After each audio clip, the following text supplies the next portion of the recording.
So years ago, I worked with a man named John Bradshaw, and John Bradshaw, I think, was considered kind of the pioneer of the inner child work. And I was in Los Angeles when I did my training, and one of my mentors was actually working with him at the Bradshaw Center, if you must know.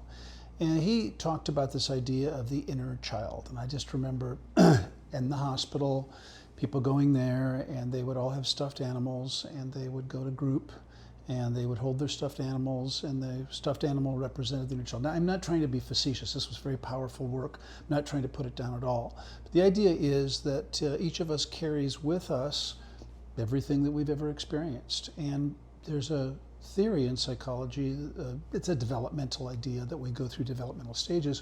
The first stage of, in one particular theory, is called the imprinting phase. And so from 0 to 7, it is theorized that we imprint, which means that whatever's going around in our environment, that we take that on. And so if we're a product of a broken home, or there's a divorce, or there's trauma, or there's a war, or there's a cult, or there's anything at all, that tends to shape our personality for the years to come. And so inner child work really is about healing that aspect of ourselves, because what happens is we form the core foundation of our personality, and then we build on top of that as we get older in subsequent developmental stages, the next one being the modeling phase. And so kids after about the age of 7, between about 7 and 12, just start copying.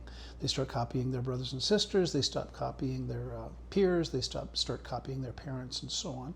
And so I think inner child work is worthy, and we don't really talk about it that much anymore, but a lot of the work that we do around trauma recovery really is about healing that aspect of ourselves that has some sort of trauma or issues from that point in life. So there's your inner child.